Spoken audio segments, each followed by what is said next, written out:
it's just like regular Tim's Enthusiast Garage, but it's just me in my garage talking. Yeah, I hope someone wants to watch. So after the popularity of the last video, I posted the Z31 video, and a lot of people asked about the cars that I would buy, cars to be on the lookout for. So I thought I'd do a video about cars that I would buy and that you should buy in a couple different price categories. We're gonna do 5 cars. And if you watch the video, you know, I talked about a lot of different stuff, from the 192 316 to the Mark II GTI and GLI, to the IROC Camaro, to the Z32, Z31, Buick Riata, XKR, Lotus Esprit, Land Cruiser, Range Rover, Nissan Sentra. It was a long list, but I thought I'd narrow it down to 5 cars that you could keep an eye on. And budgetarily speaking, pretty much no matter what you're looking for, price wise, there's going to be something here for you in this list. And this list is cars that I think are on the climb, and cars that certainly you could own and not lose money on, or own and enjoy for a while and then move on. We'll start out in the basically free to say 6 or 8 grand range. And in that range, I think the number one car for me is going to be the Land Rover Discovery. There's a Series 1 and a Series 2 Land Rover Discovery, and of the Series 2, there's like a 2.5, which is 03 and 04 model years. Those cars are pretty special, and you know, you're immediately going to go look for these cars. And what I'd say about it is you are going to see some listed for 20 grand. There's been some speculation is going on with these. And what I'd say is, while people are starting to speculate, the market is not quite there yet. And so like at dealer auctions or on eBay or anywhere you can find these things, they're still going for a lot less than that. So that's one I think you can look at. The Land Rover Discovery Series 1, they made a manual transmission version of it. I think we only got those in 1995. I've had a couple of them. The 5-speed manual is cool in a road-going sense. I didn't love it in an off-road sense. I think that the automatic transmission, which is pretty much unburstable in those things, you change the fluid, you keep fluid in it, and it's good for a couple 100,000 miles easily. The early ones had a little bit better all-wheel drive system. The diffs truly lock, and it's one of those situations where it's a true off-road vehicle. Whereas the later ones, it's more of an all-wheel drive type of situation. 03 and 04, it's sort of the run-out version. They have a little more handsome front end, at least in my opinion. Some people like the earlier trucks. The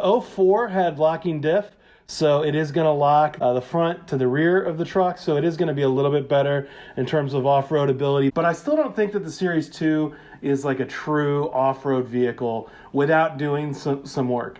Now, in terms of collectability, there's nothing even close. Now that they've released the new Defender, you know, I don't know about you, but I'm not sold on the new Defender.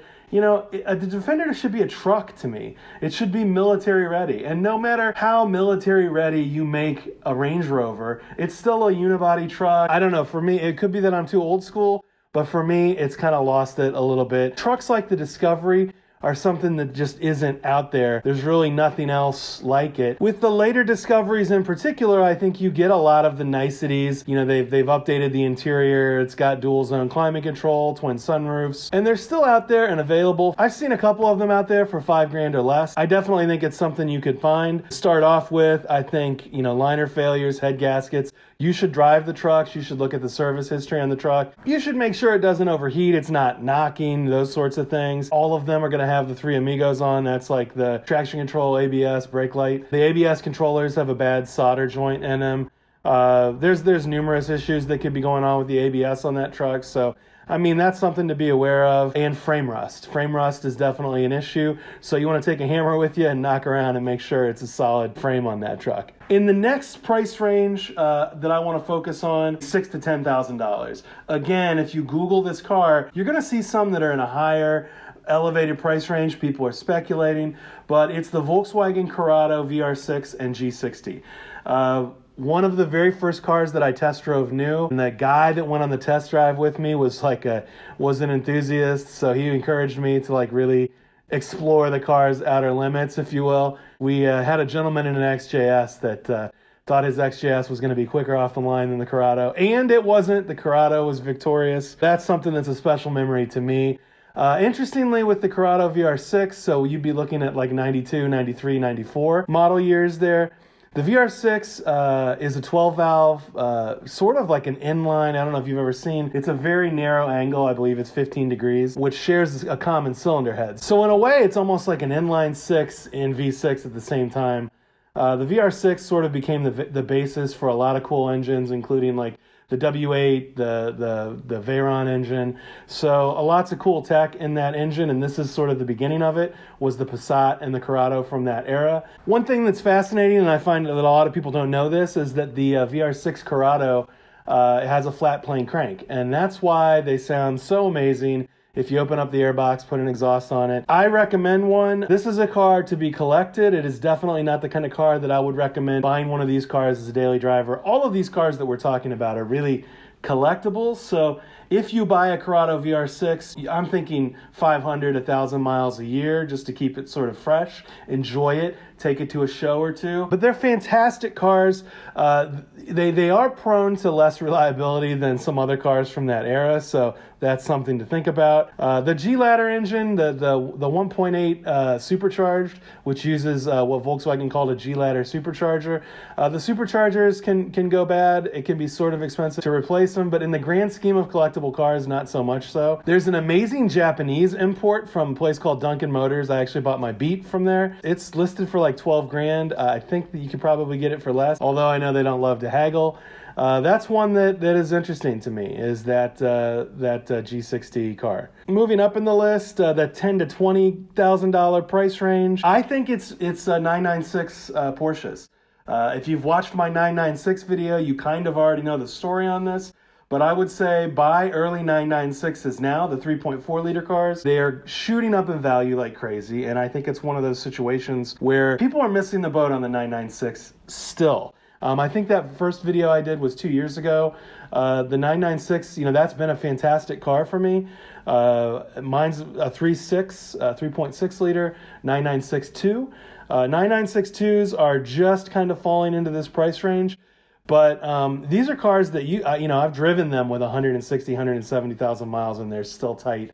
That doesn't mean you're never going to have to do any maintenance, but they're not the maintenance nightmare that people suggest on the forums. These are not cars I'm suggesting you're going to retire and be rich from, but I am suggesting that these are cars that are going to go up in value and you won't lose any money, and they're a sound ownership sort of proposition. All right, so moving up from the 996, I think that the next really collectible car to think about right now, I cannot imagine the depreciation curve getting any lower on this one, and that is the Aston Martin Vantage V8. For a little while now, I've really wanted a V12 Vantage, but it's just outside my price range, so I'm gonna wait for it to depreciate a little bit more. I think they're still gonna come down a bit. But the 2005 and 2006 here in the state Vantage, I just have to say, they are so much car for the money. It's honestly made me think about swapping out my Maserati Grand Sport for one. It's not better than the Grand Sport, but I think in some ways, like visually, it's probably more perfect than the Grand Sport. I think it's one of the most beautiful car designs ever. I think the way the doors open up is really inspired. In terms of performance, it's not like an ultimate performance car. I think the 996, which is cheaper, is probably as quick, if not a little more in gear. I don't know, it feels a little more zingy than that car does. The later 4.7s are out of the price range, so kind of not in this discussion, but those cars are 28 to 35 grand right now, and I don't see them getting much lower than that for a good car. And there's a ton out there with low miles, so I think that car is one that you could buy and really enjoy for a while. And either keep it and it's never going to lose value, or it'll moderately go up in value, or worst case scenario, you look like James Bond everywhere you go. And the last price range, the fifth car of the top 5 cars I think you should probably put in your collection right now is the Ferrari 348 and Ferrari F355. Some people are unaware that they even share similar bodywork, but if you take off the side strakes and change out the front and rear fascias, it is a very similar car. The biggest difference between the two, obviously the engine. On the F355, they went to a 5-valve setup, and it is one of the best sounding cars ever made, bar none. Even factory, it doesn't sound bad. Now add an exhaust to it or headers, and it's F1 time. It has about 1,000 RPM higher rev range, which, let's be honest, that's awesome. The difference between the 348 and the 355 visually, the 348 looks much more dated because of the side strakes and the sort of tiny Testarossa look. I personally love the 348. And I think the engine's sweet. I think that they don't have some of the issues that the 355 has with like cracked manifolds, hot valves, that sort of thing. You don't have any of that with the 348, so I think in some ways the 348 might be the better call. 348s have gotten a little bit more expensive than I think maybe they should be for the condition of the cars. Most of the ones that I look at are not in great condition. So when you're buying one, I'd keep that in mind that you don't have to buy the car. You know, it's sort of, the seller may think what his car is worth is what his car is worth, but ultimately servicing can be very expensive on Ferraris. And I see a lot of speculation out there on the 348 market, and I think some of them are just way overpriced. I will say that the 348 has unassisted steering, and for me that's a lot sweeter than the 355. Also, the 355 has the airbag, which is disgusting, but that's a personal choice. It was one of those first gen airbag wheels, and it's just kind of ugly. So that is not optimal. So those are the 5 cars that I think if it was me, I would add those to the collection. Currently, you can check out my video on the 996. There's 2 videos on the 996. They get pretty in-depth on ownership on those cars, so that can be helpful. Additionally, take a look through my videos. Most of the cars in my garage are up-and-coming collectibles. So really the point of the channel is to sort of educate you on what the ownership experience is like, and just, you know, do you want to own that car? Clearly the Lotus Esprit is one of my favorite cars of all time. I do think that certainly it made my long list in terms of top 5. Right now, Esprit values have just sort of notched up a little bit, so they're in one of those situations where it's just kind of, the V8s have just gone up a rung. And I think with the S4s and S4Ss, there's not a lot of great ones out there for sale. There's a lot of those cars similar to the 348, where it's like there's a lot of cars that need service.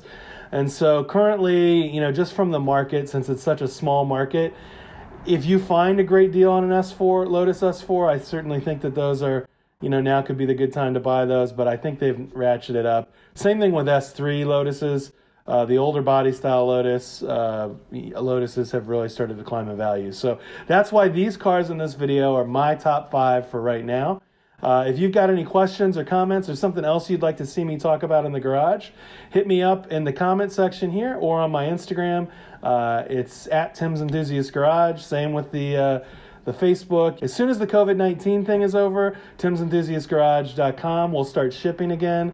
Unfortunately, I'm one of those small businesses that somewhat has been affected by COVID-19, and currently our t-shirts and posters and stuff, shipping is suspended until after, hopefully next week. Hopefully next week we can get back to shipping that.